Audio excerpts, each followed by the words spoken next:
ओम शांति। आज 18 जून 2025। आज बाप दादा के अनमोल मधुर महावाक्य सुनते हैं। मीठे बच्चे, यह रुद्र ज्ञान यज्ञ स्वयं रुद्र भगवान ने रचा है। इसमें तुम अपना सब कुछ स्वाहा करो, क्योंकि अब घर चलना है। आज की मुरली में प्रश्न है, संगम युग पर कौन सा वंडरफुल खेल चलता है? उत्तर है, भगवान ने रचे हुए यज्ञ में ही असुरों के विघ्न पड़ते हैं। यह भी संगम पर ही वंडरफुल खेल चलता है। ऐसा यज्ञ फिर सारे कल्प में नहीं रचा जाता। यह है स्वराज्य अश्वमेघ यज्ञ। स्वराज्य पाने के लिए इसमें ही विघ्न पड़ते हैं। ओम शांति। तुम कहाँ बैठे हो? इनको स्कूल अथवा यूनिवर्सिटी भी कह सकते हो। विश्वविद्यालय है जिसकी ईश्वरीय ब्रांचेज है। बाप ने बड़े ते बड़ी यूनिवर्सिटी खोली है। शास्त्रों में रुद्र यज्ञ नाम लिख दिया है। इस समय तुम बच्चे जानते हो, शिव बाबा ने यह पाठशाला अथवा यूनिवर्सिटी खोली है। उच्चते उच्च बाप पढ़ाते हैं। यह तो बच्चों की बुद्धि में याद रहना चाहिए। भगवान हमको पढ़ाते हैं। उनका यह यज्ञ रचा हुआ है। इसका नाम भी बाला है। स्वराज्य अश्वमेध रुद्र ज्ञान यज्ञ। राजस्व अर्थात स्वराज्य के लिए। अश्वमेध, यह जो कुछ भी देखने में आता है उन सबको स्वाहा कर रहे हैं। शरीर भी स्वाहा हो जाता है। आत्मा तो स्वाहा हो नहीं सकती। सब शरीर स्वाहा हो जाएंगे, बाकी आत्माएं वापस भागेंगी। यह है संगम युग। बहुत आत्माएं भागेंगी, बाकी शरीर खत्म हो जाएंगे। यह है सब ड्रामा। तुम ड्रामा के वश चल रहे हो। बाप कहते हैं, हमने राजस्व यज्ञ रचा है। यह भी ड्रामा प्लान अनुसार रचा गया है। ऐसे नहीं कहेंगे कि मैंने यज्ञ रचा है। ड्रामा प्लान अनुसार तुम बच्चों को पढ़ाने के लिए कल्प पहले मौखिक ज्ञान यज्ञ रचा गया है। मैंने रचा है, यह भी अर्थ नहीं निकलता। ड्रामा प्लान अनुसार रचा गया है। कल्प कल्प रचा जाता है। यह ड्रामा बना हुआ है ना। ड्रामा प्लान अनुसार एक ही बार यज्ञ रचा जाता है। यह कोई नई बात नहीं है। अभी बुद्धि में बैठा है। बरोबर 5000 वर्ष पहले भी सतयुग था। अब चक्र फिर रिपीट हो रहा है। फिर से नई दुनिया स्थापन हो रही है। तुम नई दुनिया में स्वराज्य पाने के लिए पढ़ रहे हो। पवित्र भी जरूर बनना है। बनते भी वही हैं जो ड्रामा अनुसार कल्प पहले बने थे। अभी भी बनेंगे। साक्षी हो ड्रामा को देखना होता है और फिर पुरुषार्थ भी करना होता है। बच्चों को मार्ग भी बताना है। मुख्य बात है पवित्रता की। बाप को बुलाते ही हैं कि आओ पवित्र बनाकर हमको इस छीछी दुनिया से ले जाओ। बाप आए ही हैं घर ले जाने के लिए। बच्चों को पॉइंट्स तो बहुत दी जाती हैं। मुख्य बात फिर भी बाप कहते हैं मन मना भाव। पावन बनने के लिए बाप को याद करते हैं। यह भूलना नहीं चाहिए। जितना याद करेंगे उतना फ़ायदा होगा। चार्ट रखना चाहिए, नहीं तो फिर पिछाड़ी में फेल हो जाएंगे। बच्चे समझते हैं हम ही सतो प्रधान थे। नंबरवार पुरुषार्थ अनुसार जो उच्च बनते हैं उनको मेहनत भी जास्ती करनी पड़ेगी। याद में रहना पड़ेगा। यह तो समझते हो। बाकी थोड़ा समय है, फिर सुख के दिन आने हैं। बरोबर हमारे अथाह सुख के दिन आने हैं।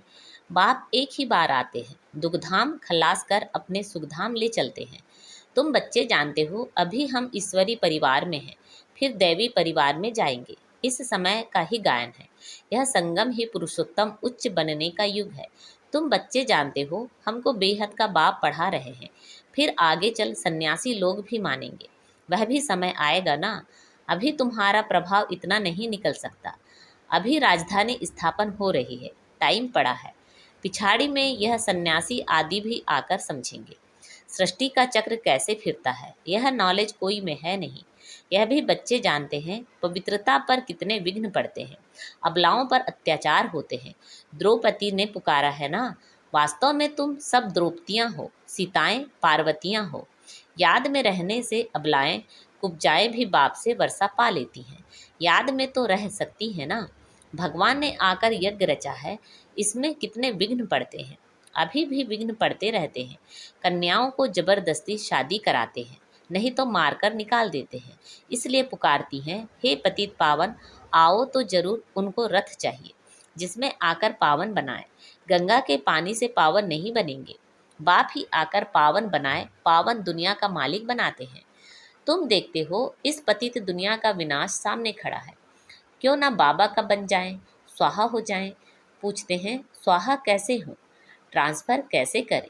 बाबा कहते, बच्चे तुम इस साकार बाबा को देखते हो ना, यह खुद करके सिखा रहे हैं। जैसा कर्म हम करेंगे हमको देख और करेंगे। बाप ने इनसे कर्म कराया ना, सारा यज्ञ में स्वाहा कर दिया। स्वाहा होने में कोई तकलीफ थोड़ी ही है। यह न बहुत साहूकार न गरीब था, साधारण था। यज्ञ रचा जाता है तो उसमें खान पान की सब सामग्री चाहिए ना। यह है ईश्वरीय यज्ञ। ईश्वर ने आकर इस यज्ञ की स्थापना की है। तुमको पढ़ाते हैं। इस यज्ञ की महिमा बहुत भारी है। ईश्वरीय यज्ञ से ही तुम्हारा शरीर निर्वाह होता है। जो अपने को अर्पण में समझते हैं, हम ट्रस्टी हैं। यह सब कुछ ईश्वर का है। हम शिव बाबा के यज्ञ से भोजन खाते हैं। यह समझ की बात है ना। यहाँ तो नहीं सबको आकर बैठना है।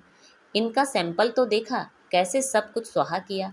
बाबा कहते हैं जैसे कर्म यह करता है, इनको देख औरों को भी आया। बहुत ही स्वाहा हुए। जो हुए वह अपना वर्षा लेते हैं। बुद्धि से भी समझा जाता है। आत्मा तो चली जाएगी, बाकी शरीर सब खत्म हो जाएंगे। यह बेहद का यज्ञ है, इनमें सब स्वाहा होंगे। तुम बच्चों को समझाया जाता है कैसे बुद्धि से स्वाहा हो, नष्टो मोह बन जाओ। यह भी जानते हो यह सारी सामग्री खाक हो जानी है। कितना बड़ा यज्ञ है। वहाँ फिर कोई यज्ञ नहीं रचा जाता है, ना कोई उपद्रव होते हैं। यह सब जो भक्ति मार्ग के अनेक यज्ञ हैं, वह सब खत्म हो जाते हैं। ज्ञान सागर एक ही भगवान है। वही मनुष्य सृष्टि का बीज रूप सत चैतन्य है। शरीर तो जड़ है, आत्मा ही चैतन्य है। वह ज्ञान सागर है। तुम बच्चों को ज्ञान सागर बैठ पढ़ाते हैं। वह सिर्फ गाते रहते हैं और तुमको बाबा सारा ज्ञान सुना रहे हैं। ज्ञान कोई बहुत तो है नहीं। वर्ल्ड का चक्र कैसे फिरता है, यह सिर्फ समझाना है। यहाँ बाप तुमको खुद पढ़ा रहे हैं। कहते भी हैं साधारण तन में प्रवेश करता हूँ। भागीरथ भी मशहूर है। जरूर मनुष्य ही होगा जिसमें बाप आएगा। उनका एक ही नाम चला आता है शिव, और सबके नाम बदलते हैं, इनका नाम नहीं बदलता। बाकी भक्ति में अनेक नाम रख दिए हैं। यहाँ तो है ही शिव बाबा। शिव कल्याणकारी कहा जाता है। भगवान ही आकर नई दुनिया स्वर्ग स्थापन करते हैं, तो कल्याणकारी ठहरा ना। तुम जानते हो भारत में स्वर्ग था, अभी नर्क है, फिर स्वर्ग जरूर होगा। इनको कहा जाता है पुरुषोत्तम संगम युग। जबकि बाप खिवैया बन तुमको इस पार से उस पार ले जाते हैं। यह है पुरानी दुख की दुनिया, फिर जरूर नई दुनिया होगी। ड्रामा अनुसार जिसके लिए तुम अभी पुरुषार्थ करते हो, बाप की याद ही घड़ी घड़ी भूल जाती है। इसमें है मेहनत। बाकी तुमसे जो विकर्म हुए हैं, उनकी सजा कर्म भोग के रूप में भोगनी ही पड़ती है। कर्म भोग अंत तक भोगना ही है, उसमें माफ़ी नहीं मिल सकती है। ऐसे नहीं बाबा क्षमा करो, कुछ भी नहीं। ड्रामा अनुसार सब होता है, क्षमा आदि होती ही नहीं। हिसाब किताब चुकतू करना ही है। तमो प्रधान से सतो प्रधान बनना है। इसके लिए श्रीमत भी मिलती है।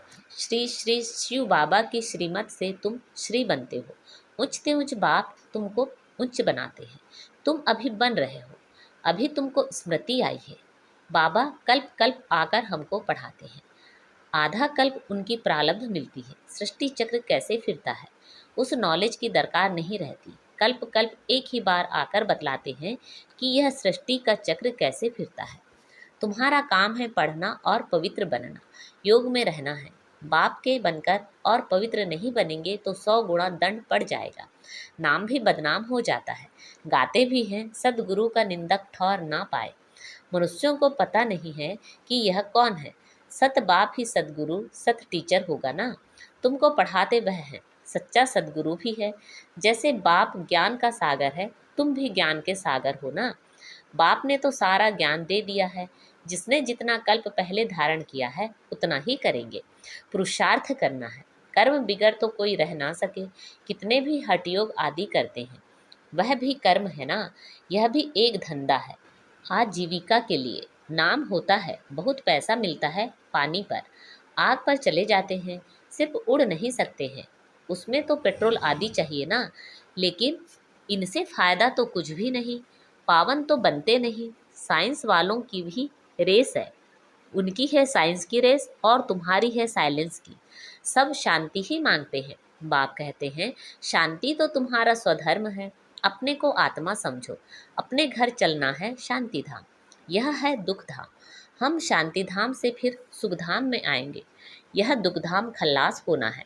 यह अच्छी रीति धारण कर फिर औरों को धारण कराना है। बाकी थोड़े रोज है। वह पढ़ाई पढ़कर फिर शरीर निर्वाह अर्थ माथा मारना पड़ता है। तकदीरवान बच्चे फौरन निर्णय ले लेते हैं कि हमें कौन सी पढ़ाई पढ़नी है, उस पढ़ाई से क्या मिलता है और इस पढ़ाई से क्या मिलता है। इस पढ़ाई से तो 21 जन्मों की प्रारब्ध बनती है। तो ख्याल करना चाहिए कि हमको कौन सी पढ़ाई पढ़नी है। जिसको बेहद के बाप से वर्षा पाना है वह बेहद की पढ़ाई में लग जाते हैं, परंतु ड्रामा प्लान अनुसार कोई की तकदीर में नहीं है तो फिर उस पढ़ाई में चटक पड़ते हैं। यह पढ़ाई नहीं पढ़ते, कहते फुर्सत नहीं मिलती। बाबा पूछते हैं कौन सी नॉलेज अच्छी, उनसे क्या मिलेगा और इनसे क्या मिलेगा। कहते हैं बाबा जिस्मानी पढ़ाई से क्या मिलेगा, थोड़ा करके कमाएंगे। यहाँ तो भगवान पढ़ाते हैं, हमको तो पढ़कर राजाई पद पाना है, तो ज़्यादा ध्यान किस बात पर देना चाहिए। कोई तो फिर कहते बाबा वह कोर्स पूरा कर फिर आएंगे। बाबा समझ जाते हैं इनकी तकदीर में नहीं है, क्या होना है सो आगे चल देखना है। समझते हैं शरीर पर भरोसा नहीं है तो फिर सच्ची कमाई में लग जाना चाहिए। जिनकी तकदीर में है वही अपनी तकदीर जगाएंगे। पूरा जोर लगाना है। हम तो बाप से वर्षा लेकर ही छोड़ेंगे। बेहद का बाबा हमको राजाई देते हैं तो क्यों ना यह एक अंतिम जन्म हम पवित्र बनेंगे। इतने ढेर बच्चे पवित्र रहते हैं, झूठ थोड़े ही बोलते हैं। सब पुरुषार्थ कर रहे हैं, पढ़ रहे हैं, फिर भी विश्वास नहीं करते। बेहद का बाप आते ही तब है जब पुरानी दुनिया को नया बनाना होता है। पुरानी दुनिया का विनाश तो सामने खड़ा है, यह बहुत क्लियर है। समय भी बरोबर वही है, अनेक धर्म भी हैं, सतयुग में होता ही एक धर्म है। यह भी तुम्हारी बुद्धि में है। तुम्हारे में भी कोई है जो निश्चय अर्जुन कर रहे हैं। अरे निश्चय करने में टाइम लगता है क्या। शरीर पर ही भरोसा थोड़े ही है, जरा भी चांस गंवाना नहीं चाहिए। किसी की तकदीर में नहीं है तो जरा भी बुद्धि में आता नहीं है।